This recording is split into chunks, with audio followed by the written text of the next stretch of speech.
안녕하십니까. 암호화폐 정보를 전달해드리는 닥터 비트맨입니다. 평일의 마지막 금요일에 아침이 밝았습니다. 어떻게 오늘 하루 잘 보내셨나요? 이제 오늘만 지나면 또 즐거운 주말이 찾아오게 되는데요. 오늘은 아침부터 부슬부슬 비가 내리면서 흐린 날씨가 지속이 될 것으로 보입니다. 온도도 뚝 떨어졌는데 나가실 때 체온 유지를 위하여 이제 겉옷 하나, 조그만 우산 하나 챙기시는 게 좋지 않을까 하는 생각이 듭니다. 오늘 하루도 행복한 하루 되시길 바라면서 즐거운 금요일의 아침은 과연 어떠한 소식들이 반겨주게 될지 한번 보도록 하겠습니다. 현재 암호화폐 시장의 분위기가 그리 나쁘지 않은 상황 속 역시나 중국에서 소식들이 계속해서 나오고 있는데요. 얼마 전이죠. 중국이 비트코인 채굴 사업을 이제 도태 산업으로 지정을 했다는 소식 전해드렸었습니다. 이에 만족하지 못한 것일까요? 이 시장에 대한 압박은 끝이 나질 않고 있는데 오늘 추가적인 소식이 나왔습니다. 소규모 채굴 작업까지 단속을 위한 방법을 개발 중이라고 하는데요. 단속 방법까지 개발을 한다는 게 참 우픈 것 같은데 어떠한 내용인지 같이 한번 보도록 하겠습니다. 한 외신에서 소식이 나왔습니다. 중국 당국 소규모 채굴 작업 단속을 위한 방법을 개발 중이다 헤드라인이 장식이 되어 있습니다. 암호화폐 전문 미디어 더 블록에 따르면 중국 당국이 더 작고 은밀한 채굴 작업 단속을 위한 방법을 개발하고 있는 것으로 나타났다고 합니다. 이 미디어는 중국 정부 기관 및 국영기업이 비밀리에 진행되는 암호화폐 채굴 작업에 대한 단속을 강화하고 있다며 소규모 채굴자들의 경우는 지금은 단속을 피할 수 있는 방법이 있지만 포위망 이 점점 좁혀오고 있다 평가를 했다고 합니다. 참 암호화폐 시장의 최대 빌런 국가라는 네이밍이 전혀 아깝지 않은 기사였습니다. 현재 중국의 경우는 생산 물가 상승으로 인해 안 그래도 인플레이션의 위기가 지속되는 상황 속에 기름을 붓고 있는 상황이 만들어지고 있는데 여러분들도 아시다시피 중국은 인정하기는 싫지만 전 세계의 공장 역할을 하고 있습니다. 좋든 싫든 부정할 수 없는 사실이죠. 하지만 현재 중국은 전력난으로 인해 생산에 차질을 겪고 있는데요. 중국의 상황은 시간이 지날수록 갈수록 가파르게 어려워지고 있는 것이 사실입니다. 이러한 상황 속에 다른 국가들의 새로운 수익 모델을 만든 비트코인의 채굴 금지 기조를 과연 오랫동안 유지를 할 수 있을까요?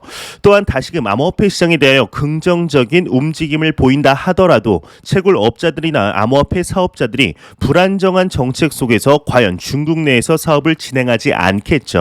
저라도 그냥 다른 국가에서 마음 편하게 사업을 진행시킬 것 같은데 과연 중국의 이러한 정책들이 언제까지 이어갈 수 있을지 같이 지켜보도록 하겠습니다. 이러한 중국의 상황과 더불어 국가뿐 아니라 이 시장에 대하여 부정적으로 보는 유명인들 또한 있기 마련이죠. 얼마 전에는 글로벌 투자은행 JP 모건의 CEO이죠. JP 다이먼이 한 컨퍼런스에서 다시 한번 비트코인은 내재 가치가 없다라는 견해를 밝혀 화제가 되었었는데 오늘은 전 세계 1위의 자산 운용사라고 불리는 블랙록의 CEO 레리 핑크가 이야기를 했다고 합니다. 과연 비트코인에 대해서 어떠한 언급을 했을지 같이 한번 보도록 하겠습니다. 블랙록 CEO 비트코인에 대한 견해 회의론자인 JP모건 CEO 쪽에 가깝다 헤드라인이 장식이 되어 있습니다. 세계 최대 자산 운용사이자 블랙록의 CEO 레리 핑크의 경우는 CNBC에 출연하여서 비트코인에 대한 의견을 표명했다고 합니다. 이를 유투데이가 보도했는데 JP모건의 CEO 제이미 다이먼은 비트코인이 가치가 없다라는 말을 했다. 이에 동의하느냐라는 질문에 레리 핑크의 경우는 나는 아마도 제이미 다이먼 쪽에 더 가까운 것 같다라는 대답을 했다고 합니다. 추가적으로 비트코인이 8만 달러까지 치솟을지 아니면 0으로 떨어질지 나는 알 수 없다라는 언급을 했다고 하는데 그렇다고 자신이 비트코인에 대해서 부정적으로 바라보지는 않는다는 것을 다시 한번 강조했다고 하네요. 일단 참 개인적으로 참 아쉽다고 생각이 드는 것은 그간 블랙록의 CEO 레리 핑크의 경우는 제이미 다이먼과는 다르게 암호화폐에 투자를 검토할 뿐 아니라 암호화폐는 훌륭한 자산군이 될 것이라는 것을 직접적인 언급을 상당히 많이 했었기 때문에 이번에 이러한 발언인 투자자 입장 참 아쉽다라는 생각이 드는 것 같습니다. 이제 추가적으로 블랙록의 경우에는 암호화폐 시장의 실질적인 사업 또한 확장을 시켜 놓았기 때문에 아쉬움이 조금 더 가중이 되는 것 같은데 제이미 다이먼과 레리 핑크가 만들어낸 아쉬움을 러시아의 푸틴 대통령이 풀어주는 것 같습니다. 이게 뜬금없이 무슨 말일까요? 푸틴 대통령이 미국의 경제 매체 CNBC와 인터뷰를 하였는데 인터뷰 내용이 암호화폐 시장 측면 상당히 긍정적이지 않나 하는 생각이 듭니다. 어떠한 인터뷰를 했을지 같이 한번 보도록 하겠습니다. 했습니다. 러시아 푸틴 대통령 에너지 무역에서 암호화폐 결제에 대해 이야기하는 것은 시기상조이다 헤드라인이 장식이 되어 있습니다. 러시아 현지 미디어에 따르면 러시아 푸틴 대통령의 경우는 CNBC와의 인터뷰에서 암호화폐 결제 부분에 대해서 언급을 했다고 하는데 기자는 푸틴에게 언제쯤 달러 대신 암호화폐로 석유 공급 계약을 하는 것을 볼 수 있겠느냐라는 질문을 했다고 합니다. 이에 푸틴 대통령은 이렇게 언급을 했다고 하는데요. 암호화폐는 매우 불안정하기 때문에 현재로서는 말하기는 어렵다. 한 장소에서 다른 장소로 자금의 이체는 상관이 없지만 에너지 자원을 암호화폐로 거래하는 것은 시기상조이다. 우리가 암호화폐가 어떻게 진행이 될지 지켜볼 것이며 자산으로서 가치가 있을 것 같다. 암호화폐 시장이 변동하는 것을 보았지만 오늘날은 너무 이른 것 같다라는 이야기를 했다고 합니다. 이제 이 외의 내용은 그리 중요하지 않아 넘어가도록 하겠습니다.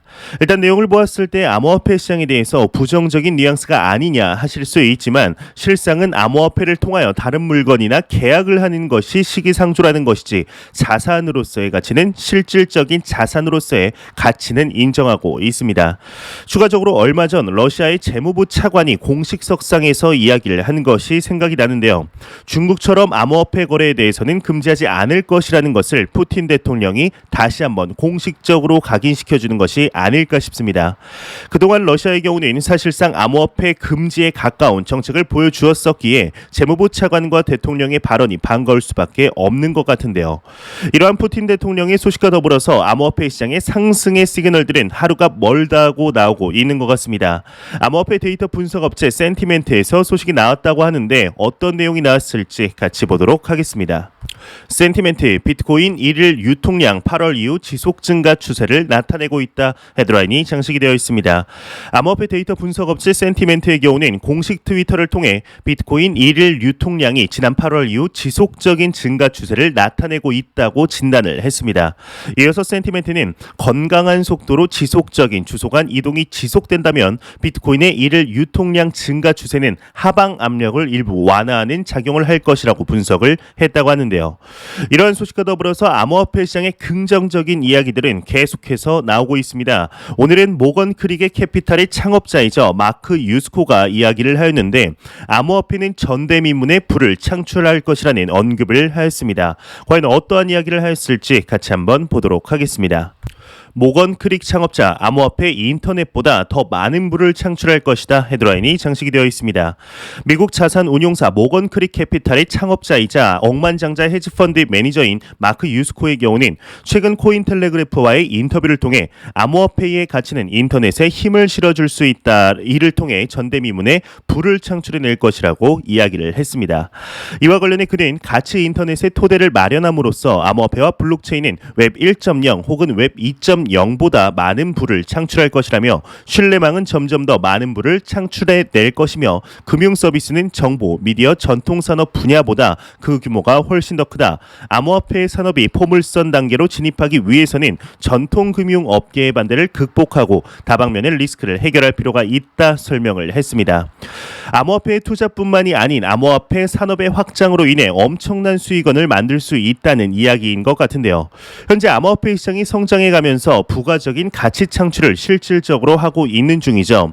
이제 단적인 예로 암호화폐 투자자가 가장 많다는 인도의 경우는 이 시장을 통해서 새로운 일자리가 무려 1만 개 이상이 생겼다는 소식이 대표적인 예가 아닐까 싶습니다. 이뿐 아니라 개인적으로는 현재 투자를 진행 중인 투자자들 또한 다른 자산에서는 볼 수 없었던 엄청난 자산 가치의 상승을 볼 수 있을 것이라 생각을 하고 있는데 현재의 글로벌적인 동향들을 보았을 때 어쩌면 여러분과 저의 생각보다 빠른 시일 내에 직접 겪게 되지 않을까 하는 생각이 듭니다.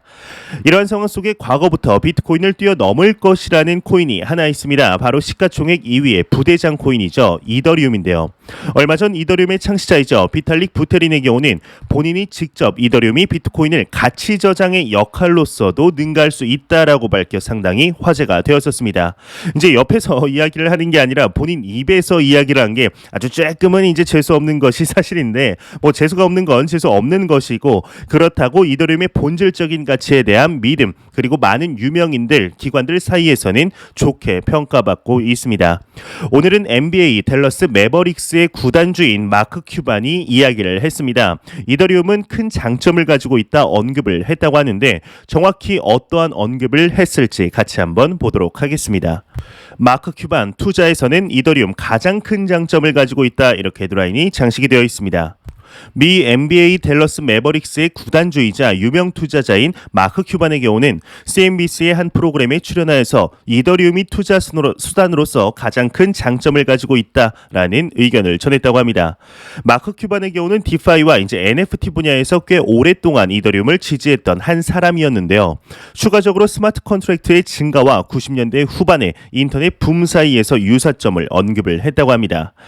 현재 부대장 코인 이더리움에 관한 많은 이야기들이 나오고 있습니다. 실제적으로 얼마 전 리얼비전의 CEO인 라울 팔의 경우는 이더리움이 무려 2만 달러까지 도달 가능하며 본인 또한 비트코인보다 이더리움을 압도적으로 많이 가지고 있다는 포트폴리오를 공개하여 화제가 되었었는데요. 그렇다 해도 이더리움이 비트코인을 넘기에는 아직까지는 시기상조가 아닐까 하는 생각이 듭니다. 이러한 소식과 더불어서 현재 코로나 팬데믹 이후 가상세계에서 이제 문화를 즐기며 사회적인 활동이 가능한 이 메타버스에 관한 시장이 엄청난 속도로 확장이 되고 있습니다. 이에 대체불가 토큰이죠. NFT에 대한 많은 재평가가 이루어지고 있는데 이에 대해서 얼마 전 암호화폐 전담 디지털 자산그룹을 출범한 글로벌 투자은행 시티은행에서 소식이 나왔습니다. NFT는 무시할 수 없는 기술이라고 하는데 내용 같이 한번 보도록 하겠습니다. 시티그룹 NFT 무시할 수 없는 기술이다 이렇게 헤드라인이 장식이 되어 있습니다. 미 금융대기업 시티그룹의 경우는 지금부터 주목해야 할 기술로 NFT를 언급했다고 하는데 2020년 12월 20억 달러였던 NFT 시장의 가치는 현재 370억 달러까지 상승을 했다고 합니다. 새로운 기술 때문에 리스크도 있지만 투자가나 기업, 소비자 등에 있어서 무시할 수 없다고 하는데요. 시티은행은 이번에 발간한 보고서를 통해 NFT란 무엇인가를 시작으로 탄생의 역사, 활용 케이스의 소개 등 세세한 NFT에 대해서 설명을 했다고 합니다. 이제 그 중에서도 NFT의 보급에 의해서 태어나는 승자와 패자도 있다 언급을 했다고 하는데요. 이러한 상황 속에 또 현재 글로벌 금융의 중심 국가이죠. 미국에서 참 많은 이야기들이 나오고 있습니다. 현재 암호화폐 시장에 대한 규제를 준비하는 과정 속에서 아무래도 기존에는 없던 신흥 산업군이다 보니 규제를 정하는 것이 많은 어려움이 당연히 있을 텐데 그렇다 해도 사실상 다른 국가들보다 미국의 규제의 속도가 많이 느린 것이 사실입니다. 예, 글로벌 증권 플랫폼이죠. 로빈후드에서 이야기가 나왔는데 미 SEC에게 일 좀 제대로 하라고 했다고 합니다. 이게 어떤 내용인지 같이 한번 보도록 하겠습니다. 로빈후드, 미 SEC의 암호화폐 규제가 비즈니스 모델을 위협하고 있다 이렇게 헤드라인이 장식이 되어 있습니다. 데일리 호들에 따르면 미국 온라인 증권거래 및 암호화폐 플랫폼 로빈후드의 경우는 미국 SEC의 S-1 폼을 제출 암호화폐 규제가 이제 비즈니스에 피해를 끼칠 수 있다 전했다고 합니다. 로빈후드 측은 암호화폐 관련 규제 환경이 지속적으로 변화하고 있다. SEC 또는 기타 규제기관이 지금의 비즈니스를 금지하는 암호화폐 관련 신규 규정 및 해석을 발표한 경우 로빈후드는 벌금 혹은 규제의 대상이 될 수 있다 이야기를 하며 현재 테스트 중인 암호화폐 월렛의 보호 여부에 대해서도 보장할 수가 없다라는 설명을 했다고 합니다. 로빈후드 측의 경우는 지난 2분기 전체 수익의 52%가 암호화폐 거래가 차지했다는 내용이 밝혀지면서 사실상 증권 플랫폼이 아닌 암호화폐 플랫폼이 되는 것이 아니냐라는 이야기가 나왔었는데요. 현재 SEC의 미적지근하고 이제 확실하지 않은 규제로 인해 미국 공화당 최고위급 위원의 경우도 다가오는 10월 19일까지 암호화폐 규제를 명확화해달라며 6가지 서한을 보낸 것이 밝혀져 화제가 되었었습니다. 과연 앞으로 이 시장에 대하여 어떠한 모습을 보이게 될지 기대가 되는 가운데 사실상 더욱 기대가 되는 소식이 있죠. 바로 2018년부터 암호화폐 투자자들에게 좌절을 계속해서 안겨주고 있는 비트코인 ETF입니다. 이제 정말 3일밖에 남지 않았는데 이에 우리나라에서 돈나무 누나라고 불리우는 캐시 우드가 ETF를 신청했다고 합니다. 내용 같이 한번 보도록 하겠습니다. 아크 인베스트먼트 SEC의 비트코인 선물 투자 ETF 승인 신청을 했다. 헤드라인이 장식이 되어 있습니다. 블룸버그 통신에 따르면 대한민국에서 돈나무 누나라고 불리우는 캐시 우드의 아크 인베스트먼트의 경우는 미 SEC의 비트코인 선물에 투자하는 ETF 아르카의 출시 승인을 신청한 것으로 나타났다고 합니다. 아크 인베스트먼트의 경우는 스위스 소재 암호화폐 파생 상품 발행 업체에서 21 쉐어스와 함께 비트코인 선물에 투자하는 ETF 아크 21 쉐어스 비트코인 퓨터 스트래티지 ETF를 운용할 예정이라고 하는데요. 정말 얼마 남지 않았습니다. 3일밖에 남지 않았는데요. 기한이 다가올수록 과연 승인이 날까? 이번에 또 연기가 되지는 않을까 하는 약간의 불안감이 있을 수밖에 없는 것 같습니다. ETF가 승인이 난다면 이제는 정말 미국 정부에서 암호화폐 시장을 인정하는 직접적인 증거가 될 텐데요. 다가오는 10월 18일 꼭 승인이 나길 진심으로 바라보겠습니다. 보겠습니다. 이러한 상황 속에 얼마 전 주요 7개국 재무장관들이 회담을 가졌었습니다. 이에 디지털 화폐와 CBDC에 관한 이야기들이 많은 논의가 된 것 같은데 아무래도 긍정적인 측면도 있겠지만 리스크에 대한 위험도 걱정을 많이 하고 있는 것 같습니다. 어떠한 이야기들이 오갔을지 같이 보도록 하겠습니다. G7 공식 성명 CBDC 혁신 상당한 이익이 기대되지만 규제 문제를 야기할 것이다. 헤드라인이 장식이 되어 있습니다. 로이터 통신에 따르면 주요 7개국 재무장관들이 회담 후 발표한 공식 성명을 통해 중앙은행 발행 디지털 화폐인 CBDC는 결제 분야의 혁신을 가져오며 상당한 공공 부분의 이익을 기대할 수 있는 잠재력을 가졌지만 동시에 공공 정책과 규제 문제를 야기한다라고 이야기를 했다고 합니다. 이제 이어서 G7 재무장관들은 해당 성명에서 CBDC 관련 문제에 대한 강력한 국제적 협력과 공조는 공공 및 민간 부문의 혁신이 금융 시스템에 안전한 이익을 제공할 수 있게 도움을 준다 강조를 했다고 하는데요. 일단 추가적으로 G7에서 나온 추가적인 이야기가 있습니다. CBDC뿐만이 아닌 암호화폐, 디지털 화폐에 관해서도 언급을 했는데 먼저 보고 같이 이야기를 해보도록 하겠습니다. G7 공식 성명 디지털 화폐 금융 안정성 해치지 않아야 한다. 헤드라인이 장식이 되어 있습니다. 일단 로이터 통신에 따르면 G7의 재무장관들의 공식 성명을 통해 중앙은행이 발행하는 모든 디지털 화폐 및 금융 안정에 대한 권한을 이행할 수 있는 은행을 지원하고 해를 끼치지 않아야 한다고 말했다고 합니다. 이날 G7 재무장관들은 해당 성명을 통해 중앙은행 발행 디지털 화폐는 투명성, 법치주의, 건전한 경제 거버넌스에 대한 오랜 공공서약에 기초해야 한다고 강조를 했다고 하는데요. 현재 내용들을 보았을 때 확실하게 주요국들 또한 암호화폐 시장과 더불어 금융의 기본이라고 할 수 있는 화폐의 변화를 충분하게 인식하고 있는 것 같습니다. 하지만 아무래도 기존 전통 기득권 세력들과 금융권의 강자들은 변화가 두려울 것입니다. 지금도 잘 먹고 잘 살고 있는데 혹시나 변화의 물결 속에서 도태되는 것이 아닌가라는 생각에 이 시장을 받아들이면서도 계속해서 위험하다, 금융 건정성에 문제가 된다, 법률상에 문제가 된다 등 많은 이야기들이 나오고 있는데요. 그들도 알고 있을 것입니다. 많은 시간들을 겪어오면서 시대의 흐름, 자연스러운 시대의 변혁은 막을 수 없다는 것을 말이죠.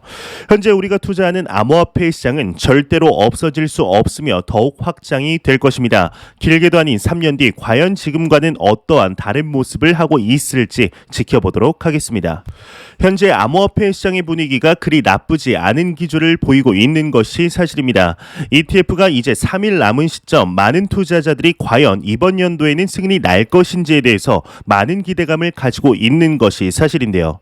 지난 코로나 팬데믹 이후 지속이 되고 있는 글로벌 거시경제의 위기 속에서 가파른 인플레이션의 상승은 자산 가격의 상승과 더불어 법정화폐 가치의 하락을 불러오고 있습니다.